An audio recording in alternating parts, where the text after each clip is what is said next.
오늘 말씀입니다. 말씀 제목은 주보 보시면 나오겠지만 말씀 제목이 뭐죠? 한번 읽어보시겠어요? 시작. 부담스러운 부르심, 자기 부인. 네.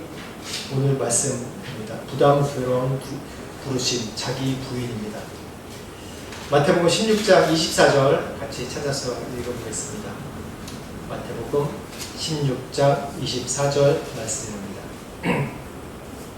같이 읽겠습니다. 한 절입니다. 같이 읽겠습니다. 시작. 이에 예수께서 제자들에게 이르시되 누구든지 나를 따르려거든 자기를 부인하고 자기 십자가를 지고 나를 따르는 것이니라.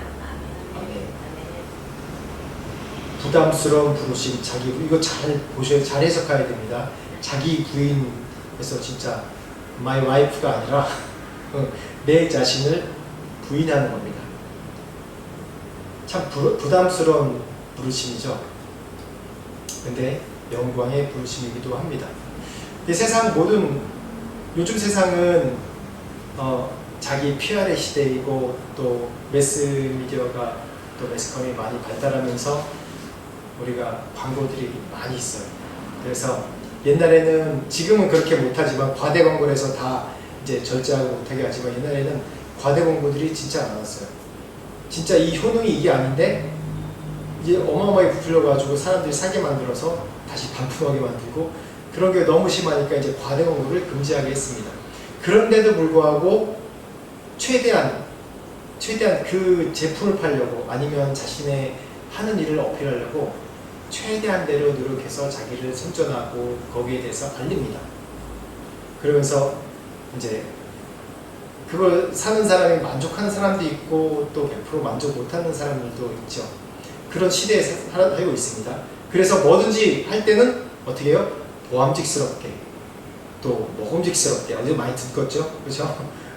우리 선악과에 나오듯이 보암직스럽게 뭐든지 만들어야지 되는 시대가, 그런 시대가 더 됐습니다.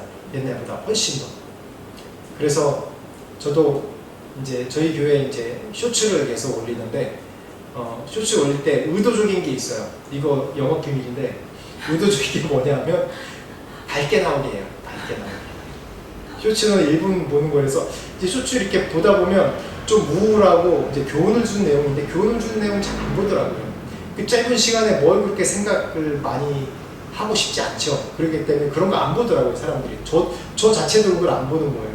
그래서 옛날에 제가 한국 갔을 때 한 2년 전인가 3년 전에 그 선교사 교육을 받을 때 쇼츠 만드는 교육을 받았는데, 그때 한번 그 자리에서 만들어 보라고 해서 이제 유튜브로 만들었는데, 음악을 자동적으로 뜨거든요. 우울한 거라면 조회수가 없더라고요. 근데 우리 가족 찍는 거, 나만 찍는 건데 기쁜 노래를 하면 사람들이 조회수가 한 200, 300 막 그렇게 돼요. 깜짝 놀랐어요. 그래서 쇼츠란 게 이런 거구나 깨달아서 저희 교회 제가 의도적으로, 물론 우리 교회 밝습니다. 밝고 기쁘고 늘 행복합니다. 그런 장면들을 계속해서 의도적으로 내보냅니다. 누가 나 걸려 이런 건 아니고요. 아무튼 그런 시대에 우리가 살고 있습니다.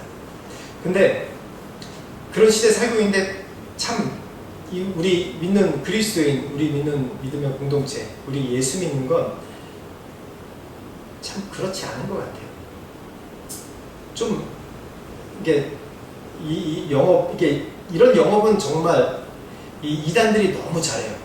너무 잘하지 않습니까? 보암직스럽고 먹음직스럽게 해가지고 불러드려요. 다 교회를 불러드리고, 특히 신천지, 제가 이제 코로나 때 신천지에 대해서 좀 짧게 좀 공부를 해봤거든요. 신천지도 무슨 성경방, 무슨 방이 있더라고요. 근데 그거 보면서 제가 다른 한편의 도전이 뭐였냐면, 우리 교회가 이런 역할을 못하겠구나. 뭔가 만남과 이 안에서 안정을 얻고 이 안에서 필요를 채우고, 물론 우리가 인간이기 때문에 필요를 채워야 되잖아요. 그럼 필요를 채워주고 그런 게 없구나. 근데 요즘 시대, 옛날 시대 때는 저희가 젊었을 때는 그런 게 특별히 없어도 누구든지 모이면 상관하고, 호기심 있어 상관하고, 이제 뭘까 그러고 계속 물어보고. 근데 요즘엔 뭐 물어보거나, 저희 교회 이제 방문하시는 분들이 가끔 오는데 식사하고 가세요 그러면 딱 예배는 얘기가 어떤 분은 부담스러워서요. 그리고 그냥 가더라고요. 예배는 그리고 헌금도 하는데 참 부담스러워서요. 그리고 가더라고요. 그냥. 그런 코이노니아가 없는 정말 개인주의적인 시대에 살고 있어요. 이건 뭐 나쁜 의미도 되고 좋은 의미도 되는데 그런 시대에 우리가 지금 살고 있습니다. 그렇죠? 근데 그런 게 필요해요. 그래서 이 이단들이 이걸 사용해가지고 뭔가 헌신이나 이게 오늘 제목이 그거니까 헌신이나 희생이나 자기 부인하거나 그런 것들을 얘기를 안 해요. 얘기를 안 하고 그 사람의 필요를 계속 채워줘요. 어떠한 거든지 간에 필요를 채워줘요.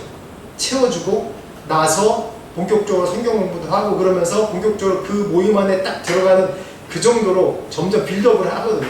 정말 똑똑하게 빌드업을 해요. 사람 마음을 사로잡아서 더 이상 미안해서 못 빠져나가게 할 정도로. 아마 그 뭐죠? 갑자기 생각 안 나네. 다단계 같이 다단계보다 더 잘하는 것 같아요. 이단들은. 제가 조사해 보니까 그렇더라고요. 다단계보다 더 아주 그냥 이 가스라이팅을 해버리는 겁니다. 그렇게 필요를 채우면서. 그러다 보니까 사람들이 거기에 푹 빠져서 헤어나오질 못해요. 그걸 배우자는 게 아니라. 근데 우리 지금 현대시대에서 우리가 예수 믿는 우리 기독교인들, 예수 믿는 사람들한테 개인적으로 이렇게 다가가도 뭔가 이게 전도해도 이게 잘 안 되니까 어떤 식으로 되냐면 우리는 성경에 딱 나와 있는 게 그렇잖아요. 뭔가 긍정적이고 뭔가 우리를 훅 하게 할 만한 보암직스럽고 먹음직스러울 만한 그런 거 모일 쯤에 보면 꼭 예수님이 초친 얘기들 해요. 너 자신을 부인하고 나를 따르라. 너의 모든 것을 다 내려놓고 따르라. 그리고 사도시경 막 보다 보면 어떤 사람은 헌금 안 했다고 갑자기 죽어버린 사람들이 있어요. 와, 이거 기독교 이거 잔인해서 이거 무서워서 어떻게 믿을 수 있나? 그렇게 생각된단 말이에요. 처음부터 좀 이렇게 어떻게 보면 죄송합니다. 세상에 이걸 잘 꼬셔가지고 교회 이제 열심히 해서 발 들여놓을만 할 때 너 부인해라, 자기 부인해라 하지 않고 초장부터 어떻게 해요? 그냥 너 부인하고 들어와야 된다라고 얘기를 합니다. 예수님이 그렇게 얘기를 하세요. 근데 우리가 사람들 안에 그런 마음이 있습니다. 늘 우리가 바라는 것이 있어요. 개인적으로 예수 믿든 안 믿든지 간에 내 안에 어떤 모임을 가든 물론 우리가 모태신앙이든 우리가 이 믿음이 어떤 믿음으로 살아가야 되는지 아는 사람조차도 마찬가지로 내가 이 공동체 안에 이 교회 안에 이 모임 안에 뭔가 유익을 찾으려는 마음들이 늘 인간 안에 다 있습니다. 저도 그렇고 다 그런 마음이 있어요. 이스라엘 백성들은 예수님 당시 이스라엘 백성들은 어떤 마음이 있었냐면 메시아 대망 사상이 있었습니다. 이 유대인들이 얼마나 오랫도록 믿음의 그런 전통을 유지하면서 살았습니까?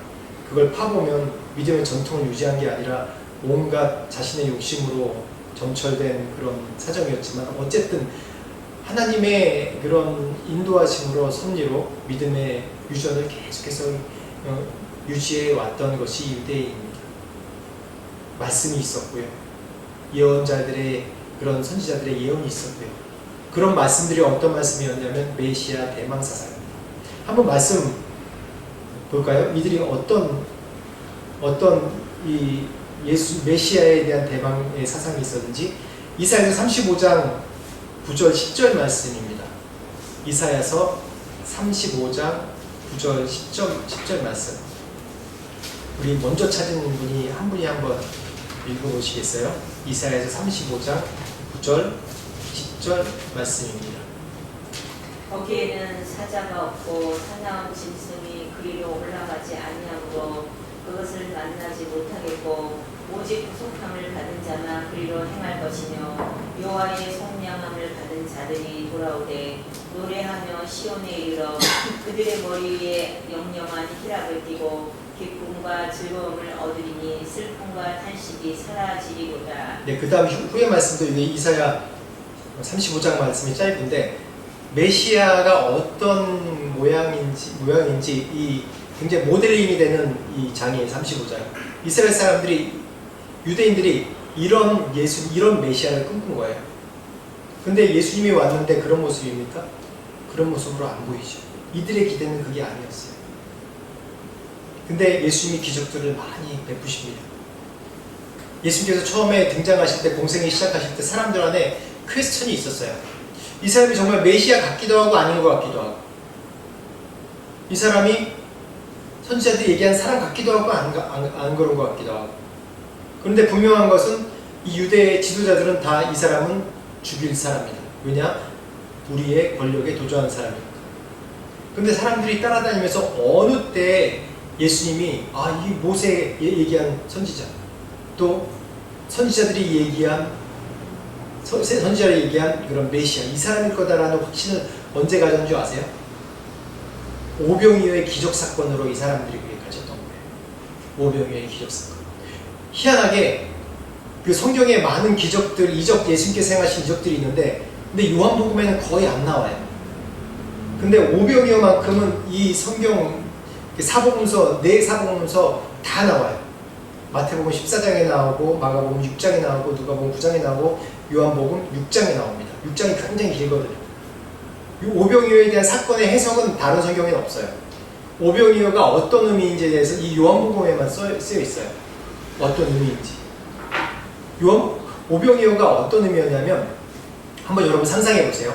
오병이어의 이 광야로 인도한 이 백성 큰 벌판에 정말 수만 명이 모였을 거예요. 왜냐면 5천 명 모이고 12왕족이 남았으니까.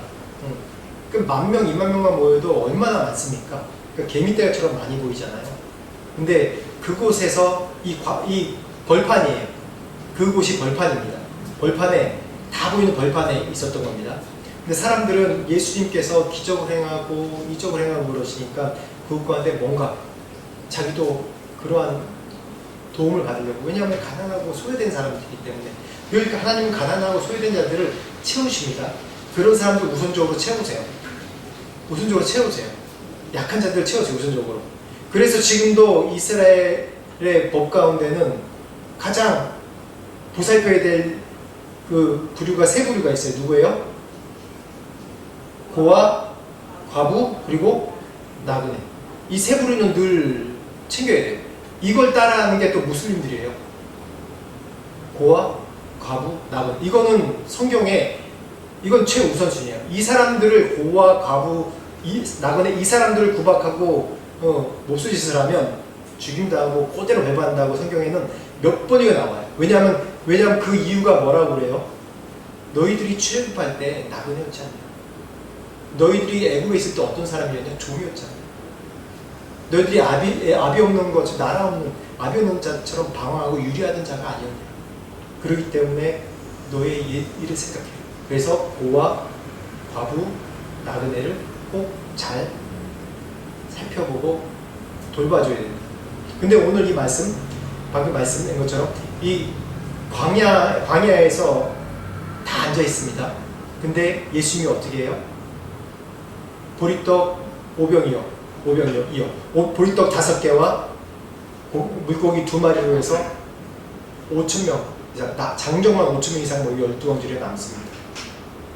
그 사건이랑 무엇이 매치되냐 하면, 모세가 광야에 있을 때, 그 광야에 있을 때, 이 백성들이 먹을 거 없을 때 어떻게 했죠? 기도했을 때 하나님께서 만나를 내려주셨잖아요. 그 사건이랑 매치되는 거예요. 그 사건이랑 비슷하게 매치되는 거예요. 이 이스라엘 사람들, 그들의 관점에서, 그들의 전통과 그들의 관점에서 이게 매치되는 거예요. 그 전에, 그 이후에 이런 사건이 없었거든요. 만나 사건 외에는 이러한 기적, 이 몇천 명, 한 10,000명, 20,000명이 되는 이 무리 속에서 이 무리들을 먹인 일이, 사건이 없습니다. 그러니까 그게 매치되는 거예요, 이 사람들은. 왜 매치되냐면, 이 6장 말씀 시간 있을 때 쭉 보십시오. 쭉 보면 사람들이 예수님을 따라다녀요. 근데 예수님은 피해서 다른 곳으로 가세요. 다른 곳으로 피해 계세요. 그럴 때 제자들은 또 강 건너 가버나움으로 가죠. 근데 그곳까지 또 따라와요. 예수님도 갔는데 그곳까지 또 사람들이 배 타고, 그 많은 사람들이 따라와요. 따라와서 그때 말씀이 뭐냐면, 너희들이 나의 어떠한 목을 따르는 것이 아니라 내가 너희들의 먹을 것을 주기 때문에 나를 따른다라고 이 6장 말씀에 나와 있습니다. 그러면서 예수님께서 얼마나 좋아요. 이 사람들이 많이 따르고 유명해지면 그 사람들을 어떻게 우리가 정말 좋은 마음으로 예수님께서 가르치시고 양육하시고 돌봐주시고 상세하게 가르쳐주면 좋잖아요. 야, 너희들 내가 먹였기 때문에 따르는 것이 아니라 정말 하나님 뜻은 여기 있단다. 그러면서 가르쳐야 되잖아요. 근데 그렇게 하지 않으셨어요. 6장 말씀 한번 보시겠어요? 6장 말씀 파트 읽어보겠습니다. 6장 말씀 요한복음 6장 48절 부터 제가 읽어볼게요. 48절부터 55절까지 내가 곧 생명의 떡이니라. 너희 조상들은 광야에서 만나를 먹었어도 죽었거니와 이는 하늘에서 내려오는 떡이니 사람으로 하여금 먹고 죽지 않게 하는 것이니라. 나는 하늘에서 내려온 살아있는 떡이니 사람이 이 떡을 먹으며 영생하리라. 내가 줄 떡은 곧 세상의 생명을 위한 내 살이니라 하시니라. 우린 참 좋은 얘기잖아. 주님이 생명의 떡이래. 생명의 떡이래. 너무 좋잖아요. 우리는 결론 알기 때문에. 근데 이때 시대로 돌아가서 이때 시대 사람들이 유대인의 전통을 따른 사람의 감정이입을 해보세요. 이게 어떻게 들리겠어요? 내 살 먹어. 내가 피 흘리는 거 피 먹어. 이게 맞는 얘기입니까? 특히 유대인들은 정결의 예법에 피 흘리는 피를 취하지 말라고 얘기해요. 근데 살을 먹으라고 그러고 내 피를 먹으라고 그러고 이게 말이 돼요? 말이 안 되는 얘기란 말이에요. 그래서 이 사람들이 아니 이 예수님이 미쳤나? 이 얘기는 뭐냐면 우리는 알잖아요. 너희들이 나와 함께 내 안에서 먹고 마시는 자가 되어야 된다는 거잖아요. 너희의 길을 따른 것이 아니라 내 안에 와서 먹고 마시라는 얘기예요. 그 안에서 너희가 잘할 수 있다는 얘기지 않습니까? 근데 이 말을 하니까 60절에 뭐냐면 사람들이 뭐라면 다른 사람들이 이 말씀은 어렵도다. 누가 들을 수 있으랴 하면서 한 명, 두 명씩 다 떠나가요. 그럴 때 제자들에게 너희도 이 다른 사람과 같이 떠나느냐 라고 얘기할 때 베드로가 죽을 것 같은 얘기를 또 하죠. 주의 생명의 말씀이 여기 계시오매 우리가 어디로 가오리까? 라고 얘기를 합니다. 제가 왜 이 얘기를 굳이 길게 하냐면 우리가 예수를 믿지만 우리 안에 이런 다른 두 마음이 있어요. 그렇기 때문에 내가 하고 싶은 것도 있죠. 내가 소망하는 것도 있죠. 내가 주님의 영광을 위해서 뭘 해야 되겠다는 것도 있죠. 그런데 보면 이 전제 조건이 뭐냐면 자기 부인이 없으면 내가 할 수 없는 거예요. 유대인들이 이들이 메시아 대망 사상이 좋은 거란 말이에요. 하나님이 이 땅에 내려오셔서 하나님 나라를 세우시고 이 땅 가운데 하나님 나라를 세우시는 거란 말이에요. 근데 그 생각이 우리의 인간 생각과 똑같지 않은 거란 말이에요. 근데 누구 생각이 더 좋겠습니까? 누구 계획이 좋겠습니까? 인간의 계획이 좋겠습니까? 하나님의 계획이 더 좋겠습니까? 하나님의 계획이 완전한 계획이죠. 근데 우리는 이 하나님의 완전한 계획, 이 세상을 향한 계획, 나를 향한 계획, 이 완전한 계획에 대해서 따르지 않으려고 해요. 하나님, 이건 너무 어려워요. 이 원대한 계획, 이 계획 가운데 나를 계속 인도해 가시는데 하나님, 너무 어려워요. 못하겠어요. 잘 안 돼요. 그러다 보면 자꾸 내 길로 가게 되는 게 그게 바로 내 자신을 부인하지 못하는 그런 상태인 거예요. 요즘 이제 여러분 만약에 마태복음 13장 44절 보면 어떤 말씀이냐면 천국에 대해서 얘기합니다. 13장 44절에 천국은 마치 밭에 감추인 보와 같으니 사람들이 이를 발견한 후 숨겨두고 기뻐하며 돌아가서 자기의 소유를 다 팔아 그 밭을 사느니라 라고 얘기합니다. 예수님은 우리에게 나를 따르라, 이게 굉장히 헷갈려요. 지금 모든 걸 포기하고 나를 따르라 라고 얘기하지만 또 예수님께서 이 하나님 나라에 대해서 얘기할 때 지금 천국에 밭에 감추인 보화의 비유를 들으면서 말씀하십니다. 이 상황 한번 생각해 보세요. 만약에 진짜로 밭에 보화가 감추 있어요. 그럼 어떻게 합니까? 사람들한테 얘기 안 해요. 비밀로 얘기 안 하고 내 재산 다 팔아가지고 돈을 꾸어서라도 어떻게 해요? 그 밭을 삽니다. 왜? 그 밭에 엄청난 보물이 들어있기 때문에 밭을 사죠. 모든 포커스가 거기에 맞춰져 있는 겁니다.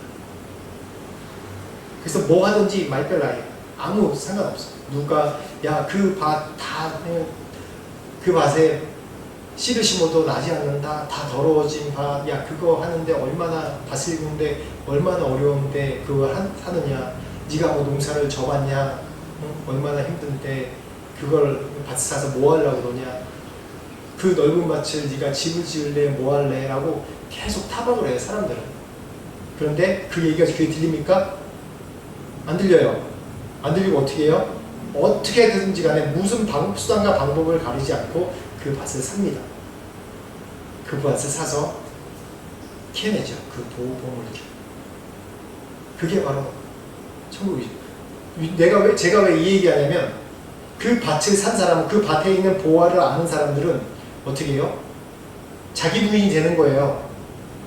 자기 일이 있고 자기 잡이 있고 자기 목적이 있고 자기 소망이 있고 뭐가 있어도 그거는 나에게 아무 영향을 끼치지 못하는 거예요. 오직 뭐예요? 밭에 있는 보물을 캐려고 그것만 집중하는 거예요. 자기의 온갖 모든 것을 다 동원해서 그것만 집중하는 겁니다. 그게 자기 부인이에요. 그게 자기 부인하는 겁니다. 쉽게 얘기해서. 여러분 운동선수를 보면 운동하다 보면 저도 이제 태권도를 가르치다 보면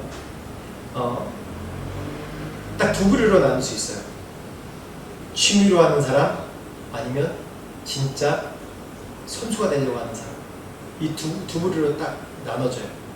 제가 태권도를 아주 어렸을 때 시작했는데 그 어렸을 때 지금은 태권도장들이 다 이제 학교 뭐 사회체육 해가지고 주로 줄넘기를 한 30분 동안 하고 나머지 30분은 약간 놀다가 그 품새도 안 하고 그냥 끝나더라고요. 근데 우리 때만 해도 어렸을 때까지만 해도 그렇지 않았거든요. 근데 하면 그 안에서도 딱 분류가 돼 있어요. 시범단 또 아니면 그냥 평형 이렇게 분류가 돼 있어요. 시범단은 뭐 어떻게 해요? 남아서 계속 나머지 연습을 또 하는 거예요. 시범단을 해야 되니까. 근데 정말 올림픽 나갈 사람이라고 한번 생각해보세요. 김연아 한번 생각해보세요. 김연아가 어떻게 합니까?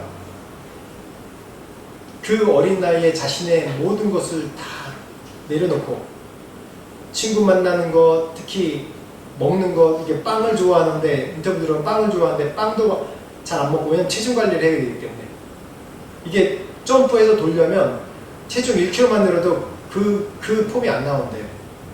그 점수가 안 나오고. 그래서 늘 식단 관리 또 운동 그걸 계속 하는 거예요.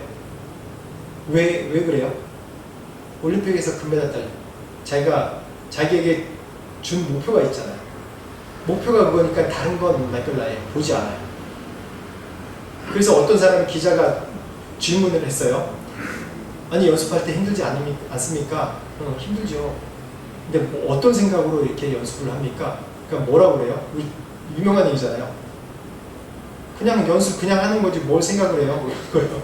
그냥 연습하는 거지.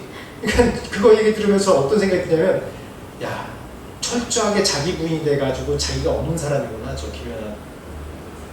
물론 나라를 대표해서 사람들의 그런 우리 대한민국 사람들의 그런 기대를 다 짊어지고 그 사명감으로 하겠지만 그 사명감까지 다 생각을 하면 어떻게 돼요? 부담돼가지고 점프 돌 때 이게 평상시 잘하다 그냥 넘어져 버려요. 그러니까 어떻게 되냐면 철저하게 자기 부인이 된 사람이에요. 그러니까 그 어린데 철저하게 자기 부인이 됐더라고. 자기가 없어지더라고. 그러니까 연습할 때 저는 그런 인터뷰를 했어요. 우리나라의 뭐 사명을 다해서 또 우리나라의 명예를 위해서 열심히 하겠습니다. 뭐 하겠습니다. 그런 생각으로 하죠. 그러면 좋은 그림이 나오잖아요. 근데 기자는 그런 생각으로 질문했나 봐요. 근데 그런 대답이 아니에요. 연습하는데 뭐 생각을 해요. 그냥 하는 거지. 철저하게 자기 부인이 됐어요.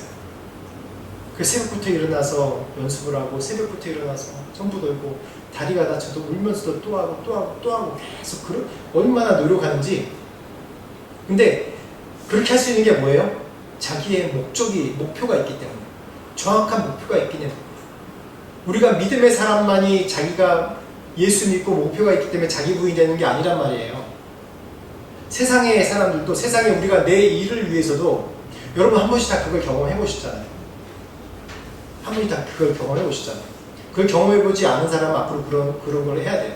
이 세상에 살 때도 뭐 하나 이룰 때도 자기가 부인 안 되면 그걸 이루지 못해요.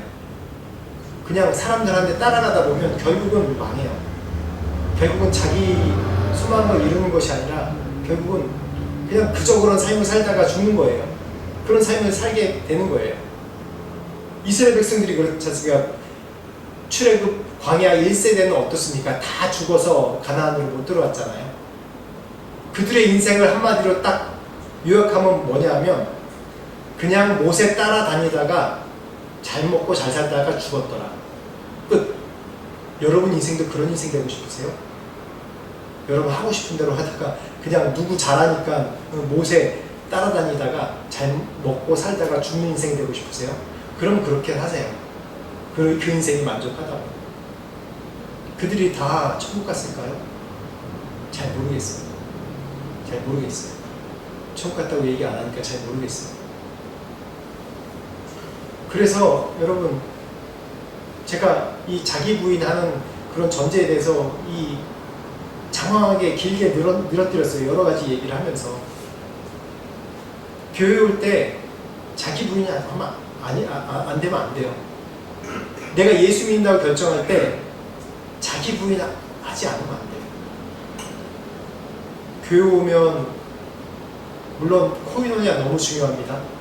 코이노니아가 없으면 안 돼요. 코이노니아가 뭐냐면 우리 안에 서로 안에 성도 안에 교제입니다. 그 교제로 인해서 우리 안에 점점 그 그리스도 안에 사랑을 발견하고 끈끈해지고 그 안에 이 초대교회 성도들이 서로 물건을 통용하고 돕기도 하고 필요를 채우고 이 모든 영광 하나님께 돌린 이게 바로 코이노니아입니다.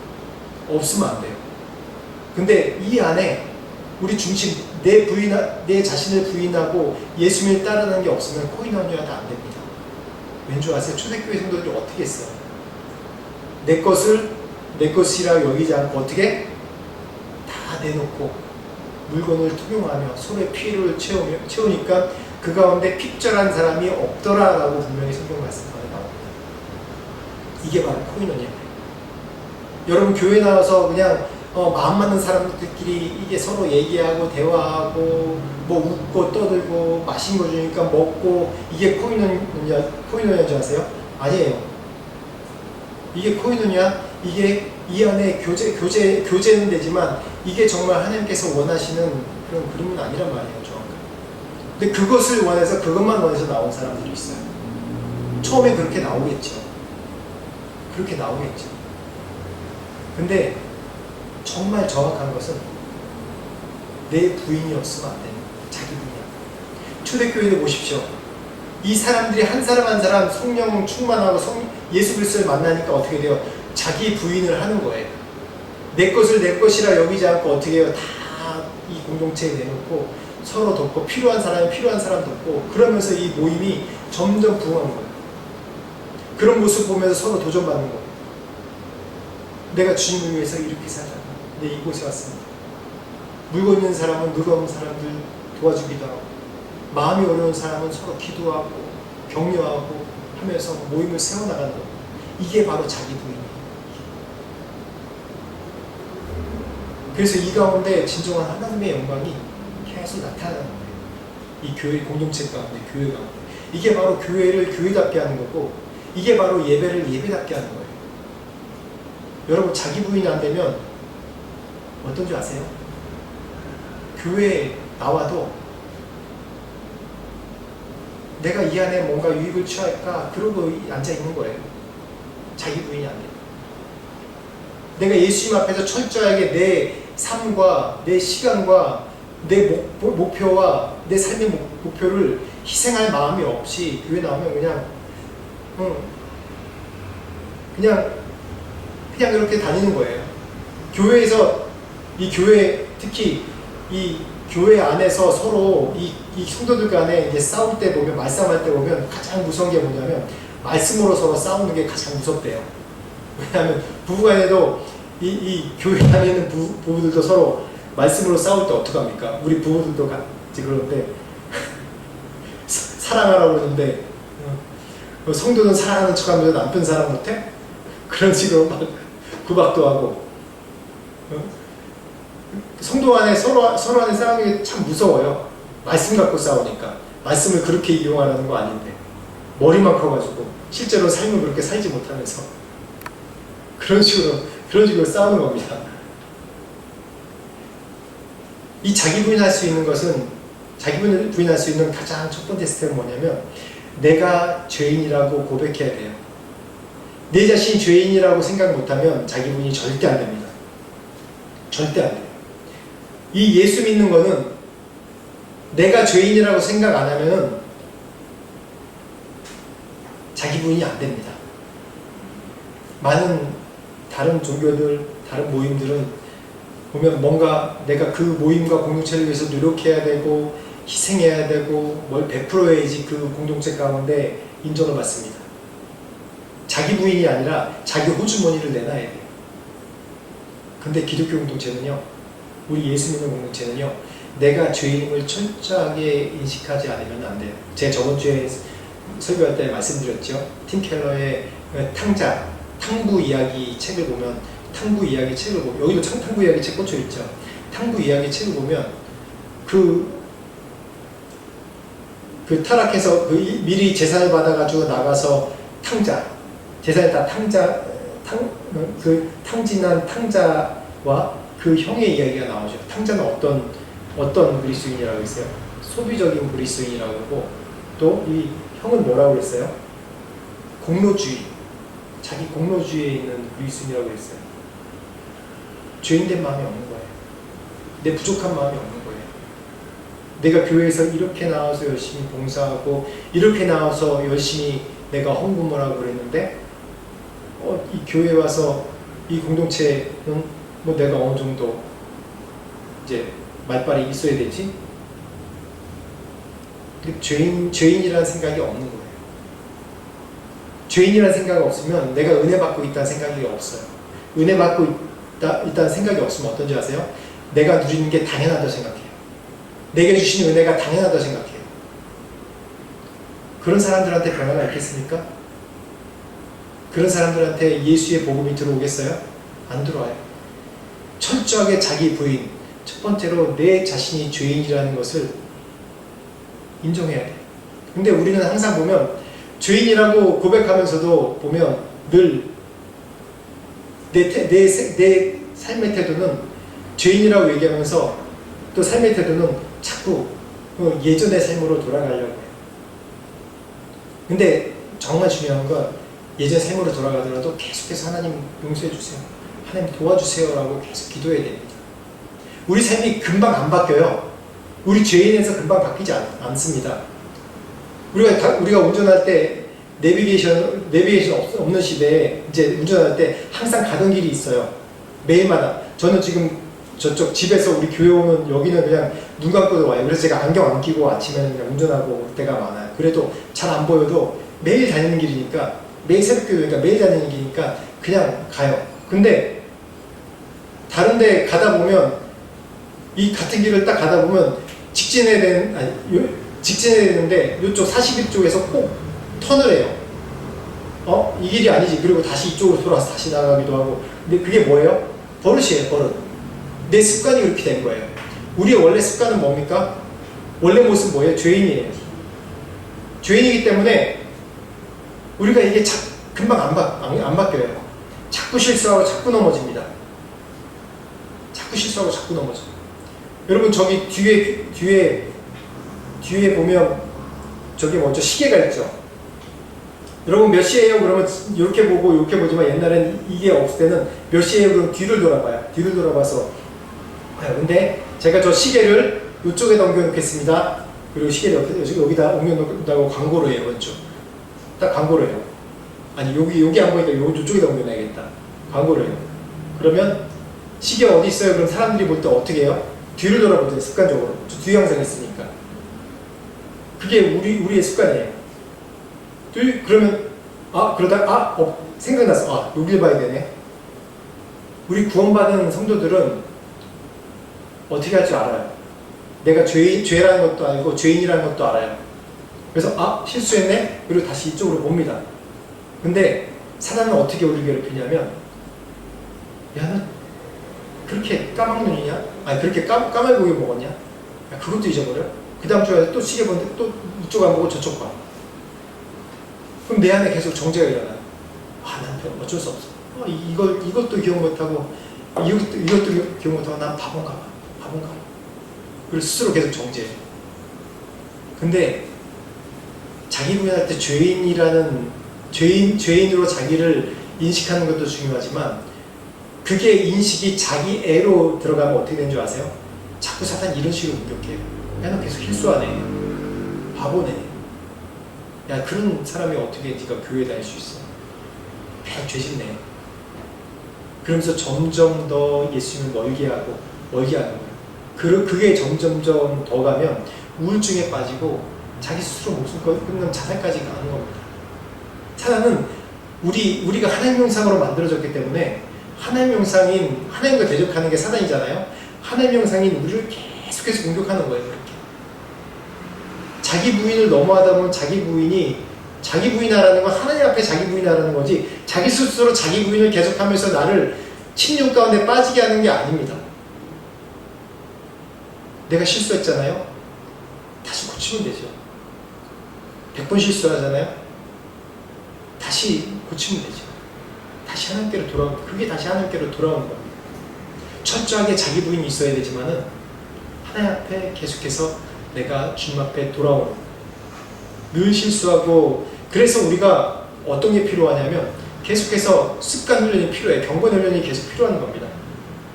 경건의 훈련이 필요하고, 계속 내가 이 공동체 가운데, 예수 믿는 공동체 가운데 이런 데 계속 노출을 시켜야 돼요.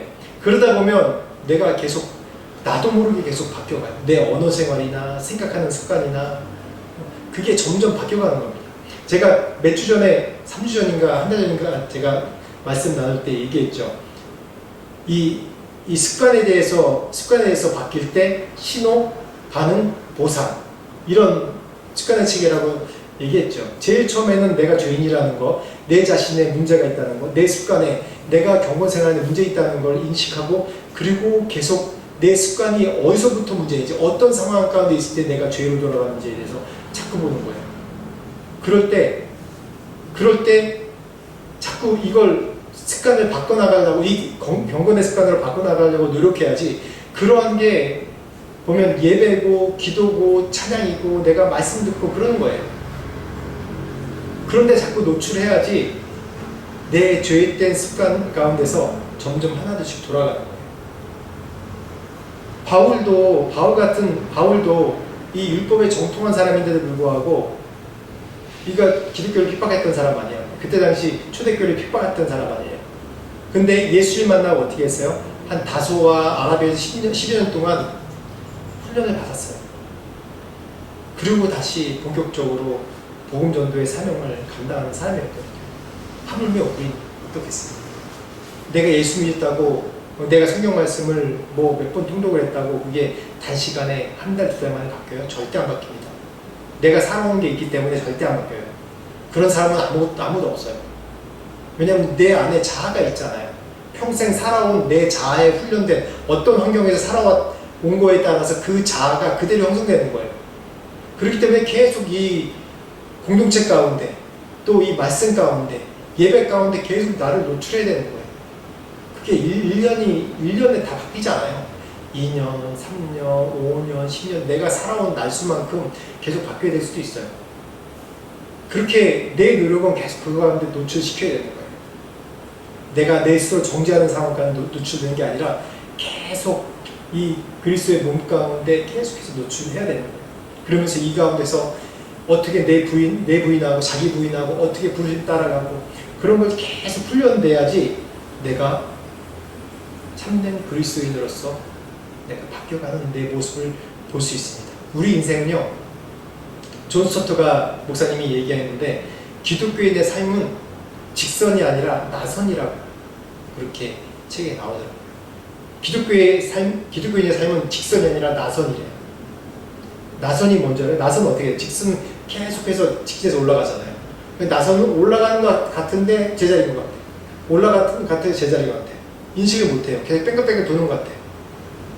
근데 어떻게 하다 보면 뒤로 물러가는 것 같고 어떻게 하면 올라가는 것 같고 어쪽인지 몰라요. 모순이 그냥 박으면 땅 직선으로 박으니까 어디로 들어가는지 아는데 나사는 계속해서 돌기 때문에 어쪽 방향인지 모르면 이게 들어가는지 빠지는지 몰라요. 이 기독교인 삶이 그런 삶이라는 겁니다. 내가 신앙생활을 열심히 하는 것 같은데 계속 그냥 제자리에 있는 것 같아요. 내가 열심히 기도하고 열심히 내가 예배도 나오고 말씀도 보고 오는데 내 생활은 계속 제자리 같아요. 문제 계속 있고요. 사람과 부딪히면 똑같은 것 같고요. 계속 이런 삶입니다. 근데 그 가운데서 계속 하나님 앞에 나가면 나도 모르게 점점 어느 순간에 보면 내가 이제는 이런 사람도 내가 맞을 수 있네. 이런 사람도 내가 훌륭할 수 있네. 이런 상황 가운데서도 내가 이걸 받아들일 수 있네. 내가 점점 내 것을 점점 더 내려놓네. 이게 바로 이 예수 그리스도 믿는 사람들의 신앙의 삶이라는 거예요. 근데 그래서 우리의 삶은 그냥 제자리에 머무르는 삶이 없어요. 그냥 가만히 있으면 이렇게 뱅뱅 돌아가잖아요. 인생이 기독교 그리스도의 삶이 돌아가잖아요. 어느 순간 내가 이만큼 내려와 있어요. 점점 기억은 내가 은혜의 기억은 옛날 기억으로 남아있고 점점 내려와 있어요. 그게 바로 우리 그리스도인의 신앙의 삶이라는 겁니다. 여러분 계속해서 믿음의 도전을 하세요. 믿음의 도전하는데 오늘 처음 말씀드린 것처럼 내 자신을 부인한다는 게 무엇인지 다시 한번 오늘 말씀을 통해서 생각해 봅시다. 내 자신을 부인해야 됩니다. 그리고 내가 계속해서 내 자신을 부인하면서 이 거룩한 습관을 들이도록 계속해서 그것에 노출하세요. 아무것도 아닌 것 같은데 결국은 그것이 내 삶 가운데 고난과 어려움 올 때 그것을 이기는 힘이 되고 꼭 고난과 어려움 내 삶 가운데 옵니다. 그것을 해석할 수 있는 힘이 되고 그 가운데 내가 절대적인 하나님, 이 세상을 섭리하시는 하나님께 의지하는 힘이 됩니다. 그렇지 않은 사람은 하나님 의지하지 않아요. 고난 가운데 보면 그걸 볼 수 있습니다. 자기 마음대로 살아보세요. 어떤지. 자기 마음대로 살아보세요. 그리스도인이라도 자기 마음대로 살아보세요. 어떤지. 우리는 죄성이기 때문에 자기 마음대로 살면 다 망해요. 다 망해요. 한번 자기 마음대로 한번 살아보세요. 그럼 어떻게 되는지. 이 세상에서도 자기가 뭔가 자기를 부인하고 뭔가 자기를 내려놓고 목표를 위해 돈 벌기 위해서 모든 것을 다 부인하고 가정도에 내팽개치고 돈 버는데 열심히 해야지 돈이 벌리는 것처럼 자기 하지 않으면 안 돼. 내가 예수 믿는 것 참 어렵습니다. 내 것을 다 내려놔야 된다는데 어떻게 내려놓는지도 모르겠고 내 자신을 부인해야 되는데 어떻게 부인하는지 모르겠고 나 자신이 죄인이라고 늘 인식해야 되는데 죄인이 아닌 것 같고 긴 것 같고 계속해서 말씀 가운데 나오고 이 궁금증 가운데서 말씀을 듣고 노출하세요. 그러다 보면 자기 부인이 무엇인지 배우고 또 내가 그리스도의 삶이 무엇인지 계속해서 배워가는 이 공동체 가운데 배워가는 것입니다. 그래서 제가 거의 한 달 넘게 계속 그리스도인으로 사는 삶에 대해서 계속 생활에 대해서 말씀드렸는데 오늘 자기 부인하는 이 삶의 말씀으로 여러분들에게 격려하고 또 선포하고 또 이 말씀으로 여러분들의 인생의 그런 가장 기본을 삼길 소망하는 마음으로 말씀을 나눕니다. 같이 오늘 말씀 생각하면서 한 목소리로 깨달은 것이 있다면 같이 기도하겠습니다. 하나님 아버지 감사합니다. 하나님 이 말씀을 통해서 자기 부인하는 삶이 어떤 것인지에 대해서 말씀하셨습니다. 하나님 그리스도인으로 산다는 것이 예수를 믿는 자로 산다는 것이 우리의 최종 목표가 바로 영원한 하나님의 나라에서 하나님과 그 가운데 축복을 누리며 사는 것인데 그것 위해서는 내 모든 것을 던져버리고 하나님의 영광을 위해서 충만하고 그렇지만 우리 인생이 너무나 복잡하고 사랑을 위해서 하나님은 내 자신을 내려놓고 함께 맞춘 삶이 무엇인지 모를 때가 너무 많습니다. 내 자신을 부인해야 되는데 내 자신을 부인하는 삶이 무엇인지 모를 때가 너무 많습니다. 아버지 도와주십시오. 도와주십시오. 은혜를 주십시오. 하나님 도와주십시오.